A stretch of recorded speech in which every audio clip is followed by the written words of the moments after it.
हम बात करने वाले हैं रिफ्रैक्शन के बारे में और टोटल इंटरनल रिफ्लेक्शन के बारे में। रिफ्रैक्शन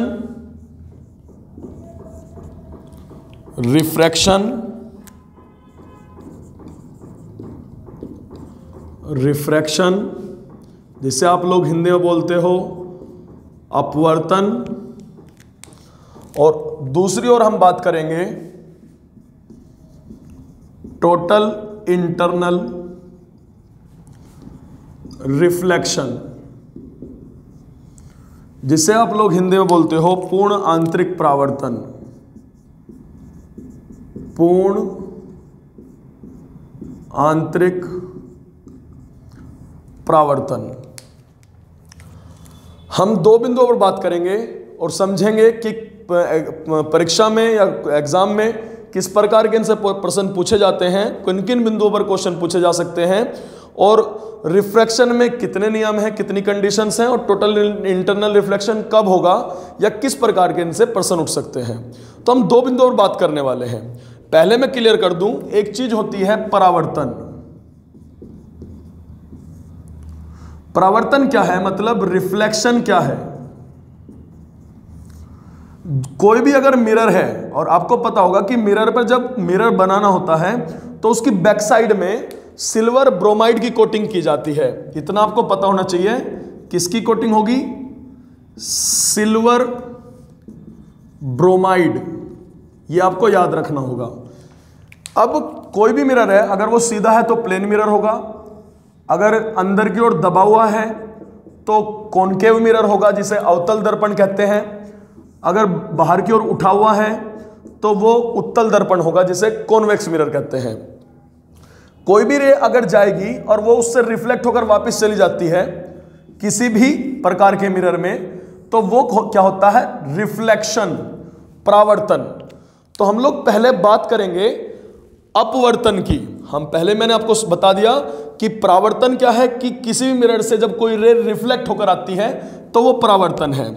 लेकिन पहले मैं बात करने वाला हूं अपवर्तन की। अब ये अपवर्तन क्या है? अगर अपवर्तन आपको क्लियर हो गया तो आपको टोटल इंटरनल रिफ्लेक्शन भी समझ में आ जाएगा, आपको पूर्ण आंतरिक परावर्तन भी क्लियर हो जाएगा। अब ये पूर्ण आंतरिक परावर्तन क्या, वो बाद में बात करेंगे, पहले रिफ्रैक्शन समझते हैं। तो रिफ्रैक्शन है क्या? रिफ्रैक्शन है क्या? आपने परावर्तन रिफ्लेक्शन समझ लिया। कोई भी मिरर हो, चाहे प्लेन मिरर हो, चाहे कॉनकेव मिरर हो, चाहे कॉन्वेक्स मिरर हो, जब कोई भी रे ऑफ लाइट रिफ्लेक्ट होकर वापस जा रही है। लेकिन ये रिफ्रैक्शन क्या है? जब कोई भी रे ऑफ लाइट या कोई भी प्रकाश की किरण किसी एक माध्यम से, फॉर एग्जांपल मैंने यहां पर ऊपर ले लिया रेयर मीडियम, जिसे हम लोग बोलेंगे विरल माध्यम। फॉर एग्जांपल मैंने यहां पर ले लिया डेंसर मीडियम, जिसे हम लोग बोलेंगे सघन माध्यम। अब आप लोग कंफ्यूज हो गए कि what is this rare medium and denser medium, क्या होता है? फॉर एग्जांपल अगर यहां पर हवा है, फॉर एग्जांपल एयर है, तो यहां पर उसके लिए जल जो है वो कैसा होगा? डेंसर मीडियम होगा। तो आपको पता होना चाहिए ना कि इन कंपैरिजन ऑफ वाटर जो एयर है वो कम डेंसर है, तो ये जो है उस समय रेयर मीडियम होगा, ये डेंसर मीडियम होगा जल। फॉर एग्जांपल यहां पर जो है, फॉर एग्जांपल जल है, तो उसके लिए कांच जो है या ग्लास जो है वो डेंसर मीडियम होगा। फॉर एग्जांपल यहां पर है, मान लीजिए कांच है जी, तो उसके लिए हीरा जो है, डायमंड जो है, वो डेंसर मीडियम होगा। तो मीडियम कोई भी हो सकता है, वो डिपेंड करता है कि दे क्या रहा है। हवा है तो हवा रेयर मीडियम है in comparison of the water, है जी। कांच है तो इन कंपैरिजन ऑफ जो डायमंड वो रेयर मीडियम है। तो आपको समझना होगा। लेकिन कोई भी माध्यम है, मान लीजिए फॉर एग्जांपल मैंने ऊपर रेयर मीडियम लिया, नीचे डेंसर, कोई भी मीडियम लिया, कोई भी किरण अगर जाएगी वो प्रकाश की किसी रेयर मीडियम से डेंसर मीडियम की तरफ या डेंसर से रेयर की तरफ, कहीं भी जा सकती है, तो ये बीच में जो लाइन होती है इसे बोलते हैं हम लोग नॉर्मल या अभिलंब। अभिलंब तो वो अपना जो एक्चुअल पाथ है उससे ना जाके, है जी, वो या तो दूर हटेगी अभिलंब से, मतलब या तो वो इसके पास आएगी या दूर जाएगी। ठीक है, तो कोई भी अगर किसी माध्यम से कोई दूसरे माध्यम में किरण जाती है तो वो मे भी अपनी दिशा चेंज कर देती है। अब वो चेंज जो है या तो वो इसके पास आएगी नॉर्मल के, या फिर दूर जाएगी। तो इसी को बोलते हैं हम लोग रिफ्रैक्शन, अपवर्तन। जब एक माध्यम से दूसरे माध्यम में किरण जाएगी और वो अपने एक्चुअल पाथ से भटककर जो है दूसरी साइड ट्रांसफर होगी, या तो वो भी या तो टुवर्ड्स दी नॉर्मल, या तो नॉर्मल की तरफ मुड़ेगी, या फिर नॉर्मल से दूर जाएगी। ठीक है जी। तो वो क्या है, लेकिन अगर आपसे बोल रहा है कि रेयर से डेंसर में जा रही है फर्स्ट कंडीशन में, ठीक है जी, तो वो जो है क्या होगा, वो अपने एक्चुअल पाथ से जो नॉर्मल है नॉर्मल की तरफ मुड़ेगी। और नॉर्मल की तरफ, यही कंडीशन, फर्स्ट कंडीशन यही हुई। अगर विरल से सघन माध्यम में जा रही है तो अपने एक्चुअल पाथ से वो जो है किसकी तरफ मुड़ेगी, सघन माध्यम की, सॉरी नॉर्मल की। तो पहली कंडीशन आप लोगों ने देखी कि अगर कोई भी किरण विरल माध्यम से सघन माध्यम में जाती है तो भैया आप लोग याद रखोगे जो प्रकाश की किरण है अपने एक्चुअल पाथ से है जी थोड़ा मुड़ जाती है, और मुड़ती किसकी तरफ है, अभिलंब की तरफ या नॉर्मल की तरफ। और आप लोग याद रखोगे ये जो किरण आई है, ठीक है जी, ये जो किरण आई है इसे बोलते हैं हम लोग आपतित किरण, आपतित किरण या रे ऑफ इंसिडेंट, इंसिडेंट। और जो गई है इसे बोलते हैं हम लोग अपवर्तित किरण, अपवर्तित किरण या रे ऑफ रिफ्रैक्शन। बात क्लियर हो गई जी, रे ऑफ रिफ्रैक्शन। लेकिन ये जो अभिलंब के बीच में और जो रे आई थी, रे ऑफ इंसिडेंट थी, उस एंगल को बोलते हैं हम लोग आपतित कोण, आपतित कोण, या हम कह सकते हैं एंगल ऑफ इंसिडेंट। और ये जो पाथ बदला है इसी को हम लोग बोलते हैं अपवर्तित कोण, अपवर्तित कोण।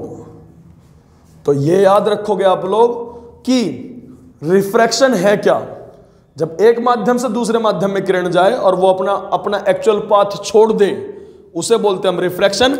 लेकिन इसमें तीन कंडीशन बनेगी। अगर पहले रेयर से डेंसर मीडियम की तरफ जारी हो तो वो अपने एक्चुअल पाथ से अभिलंब की ओर मुड़ेगी, मतलब किसकी ओर मुड़ेगी, towards the normal. Second condition क्या होगी बच्चों, याद रखोगे, अगर मैंने ऊपर रखा डेंसर मीडियम, डेंसर, और यहां पर रखा रेयर मीडियम, तो यहां पर क्या होगा कि कोई भी किरण आई है, फॉर एग्जाम्पल ये अभिलंब है, कोई भी किरण आई है तो क्या होगा भैया, वो अपने एक्चुअल पाथ से अभिलंब से दूर जाएगी।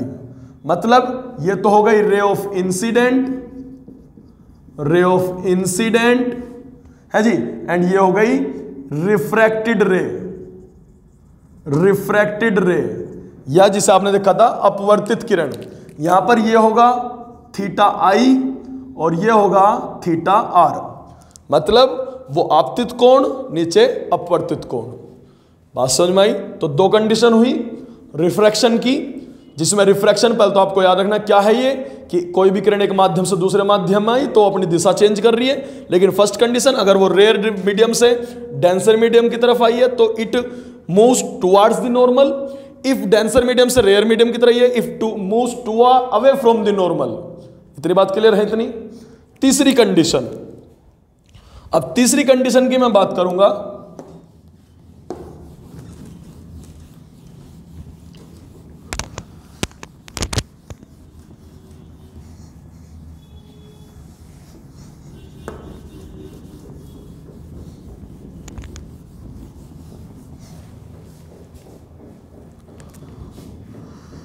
अगर किरण जो है दो माध्यम से एक साथ गुजरती है, अगर कोई भी रे ऑफ लाइट है वो दो माध्यम से एक साथ गुजरती है तो क्या होगा। पहले मान लीजिए मैंने ये रेयर मीडियम लिया और यहां पर ये डेंसर मीडियम लिया, ठीक है। यहां पे मैंने अभिलंब खींचा, मतलब नॉर्मल खींचा। मैंने बोला कि पहले रेयर मीडियम से आई है किरण, दैट इज थीटा आई, और वो अपने एक्चुअल पाथ पे तो रहेगी नहीं, क्योंकि अगर रेयर से डेंसर आई है तो क्या होगी, it bends towards the normal, वो किसकी तरफ मुड़ेगी, नॉर्मल की। बात क्लियर है, ये यहां पर क्या होगा, थीटा आर। लेकिन फिर मैंने दोबारा से मैंने यहां पे फिर से क्या ले लिया, रेयर मीडियम, मतलब दो मीडियम से पार हो रही है किरण। तो आपको पता है यहां पे अब ये अभिलंब खींचना है, यहां पे ये अभिलंब खींचना है, और तो यहां पर क्या होगा, ये अगर फिर से रेयर डेंसर से रेयर में आई है तो इस बार ये एक्चुअल पाथ जो है उससे क्या हो जाएगी, दूर हटेगी, आपको पता ही है। तो यहां पर ये क्या होगा, थीटा आर। तो इतनी बात क्लियर है कि जब अगर दो माध्यम से गुजरती है तो किरण में क्या होगा, जो ये आपतित किरण है, आपतित जो किरण है और ये जो अपवर्तित किरण है, अपवर्तित किरण है, यहां पर क्या होगा, आपतित किरण और अपवर्तित किरण या रे ऑफ इंसिडेंट एंड रे ऑफ रिफ्रैक्शन, अपवर्तित किरण समांतर हो जाएंगी। बात समझ में आई, क्लियर है। अगर दो माध्यम से किरण गुजरती है तो आपको याद रखना होगा, अगर दो माध्यम से किरण गुजरती है तो हमेशा अपवर्तित किरण एक कंडीशन पर जाकर, है जी, आप लोग देख सकते हो, ठीक है जी, अपवर्तित किरण, जो अपवर्तित किरण है वो आपतित किरण के क्या हो जाएगी, समांतर। इतना याद रखोगे, बात क्लियर है इतनी। तो रिफ्रैक्शन की तीन कंडीशन हुई। फर्स्ट कंडीशन, अगर वो रेयर मीडियम से डेंसर मीडियम की तरफ जा रही है, it bends towards the normal. अगर वो डेंसर से रेयर की तरफ जा रही है, it bends away from the normal, जो उसका एक्चुअल पाथ है। अगर दो मीडियम से गुजर रही है तो हमेशा रिफ्रैक्ट रे ऑफ इंसिडेंट या आपतित किरण is always parallel to the ray of refraction या अपवर्तित किरण। अब बात करते हैं किसकी, हम लोग बात करते हैं टोटल इंटरनल रिफ्लेक्शन की। टोटल इंटरनल रिफ्लेक्शन है क्या, टोटल इंटरनल रिफ्लेक्शन की बात कर लेते हैं। बहुत इंपॉर्टेंट टॉपिक है कि what is this total internal reflection, है जी। रिफ्रैक्शन आप लोग समझ चुके हो कि रिफ्रैक्शन क्या होता है जी। एग्जांपल्स की बात मैं अभी करूंगा कि एग्जांपल्स कौन सा किसके लिए इंपॉर्टेंट है, लेकिन पहले आप लोगों को समझना है, ठीक है। तो बात कर लेते हैं टोटल इंटरनल रिफ्लेक्शन।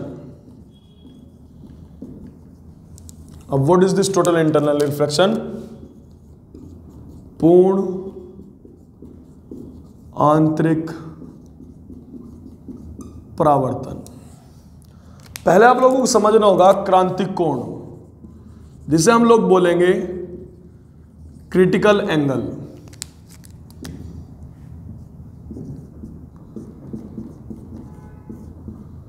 क्रांतिक कोण, क्रांतिक कोण क्या है। अगर कोई भी किरण, ध्यान से सुनना, बड़ा इंपॉर्टेंट है भैया, अगर कोई भी किरण सघन माध्यम से, मतलब डेंसर मीडियम से विरल माध्यम की तरफ जा रही है, पहले तो यही इंपॉर्टेंट है, मतलब यहां पर ये अभिलंब हो गया, है जी। और आपको पता अगर वो सघन माध्यम से आई है और डेंसर की तरफ जा रही है तो आपको पता एक्चुअल पाथ पे तो रहनी नहीं है। आप लोग समझ रहे हो, एक्चुअल पाथ पे तो होती नहीं है, क्योंकि रिफ्रैक्शन में एक्चुअल पाथ पे तो होती नहीं है। तो विरल माध्यम में जा रही है तो अभिलंब से दूर हटेगी, कंफर्म हटेगी, है जी। तो यहां पर ये थीटा आई है, यहां पर ये थीटा आर है, दूर हटेगी। आप लोगों ने अभी जाना।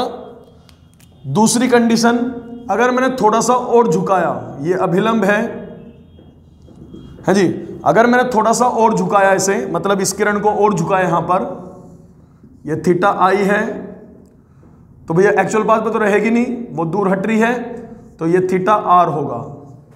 बात क्लियर है। लेकिन मैंने थोड़ा सा और झुकाया, ये वाली कंडीशन में यहां पर बना रहा हूं, मैंने थोड़ा सा और झुकाया, ये अभिलंब है, ये झुकाया मैंने, दैट इज थीटा, थीटा आई, और यहां पर जो है ये किस पर आ गई, जो अपवर्तित किरण है वो इसी लाइन पे चलनी शुरू हो गई। और यहां पर जो ये एंगल है थीटा जो आर है, मतलब जो अपवर्तित कोण है, वो कितना हो गया 90 डिग्री। कितना हो गया 90 डिग्री। मतलब क्या है इसका, वो क्रिटिकल एंगल जो है आपतित कोण, वो आपतित कोण, मतलब ये आपतित कोण है, ये आपतित कोण है, एंगल ऑफ इंसिडेंट है, जिस पर वो आपतित कोण, जिस पर अपवर्तित कोण जो है, एंगल ऑफ रिफ्रैक्शन जो है, अपवर्तित कोण 90 डिग्री हो जाए। मतलब वो आपतित कोण जिस पर अपवर्तित कोण 90 डिग्री हो जाए, उसी कोण को हम लोग बोलते हैं क्रिटिकल एंगल। क्या बोलते हैं? क्रांतिक कोण।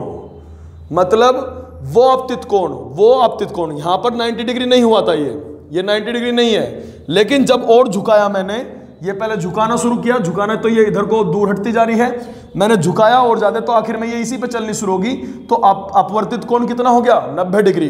तो वो आपतित कोण जिस पर अपवर्तित कोण 90 डिग्री हो जाए, उसे बोलते हैं हम क्रिटिकल एंगल। बात क्लियर है? आखिरी पड़ाव की तरफ चलते हैं, काफी इंपॉर्टेंट है।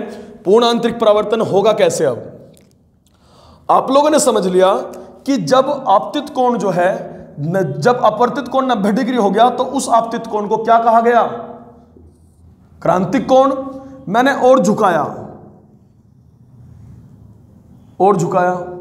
आखिर में ये वापस रिफ्लेक्शन हो गया। रिफ्रैक्शन हो रहा था अब तक एक माध्यम से दूसरे माध्यम में, लेकिन अब तो भैया रिफ्लेक्शन हो गया, वापस आ गई है उसी मीडियम में। तो ये तो क्रांतिक कोण है, बिकॉज ऐसा आपतित कोण जिस पर अपवर्तित कोण 90 डिग्री था, तो उसे तो हम क्या बोल रहे थे? क्रांतिक कोण। लेकिन ये कौन सा कोण है? ये तो आपतित कोण है। तो केवल वो आपतित कोण जिस पर 90 डिग्री था, उसे तो हम क्रांतिक कोण कह रहे थे, लेकिन वैसे तो आपतित कोण ही है ना। तो भैया अब आपतित कोण क्रांतिक कोण से बड़ा हो गया। क्या हो गया? बड़ा। तो मतलब क्या इसका? जब कोई किरण सघन माध्यम से, देख लो सघन से विरल में जा रही है ना, सघन माध्यम से विरल में जाए, सेकेंड कंडीशन, ये फर्स्ट कंडीशन है, और आपतित कोण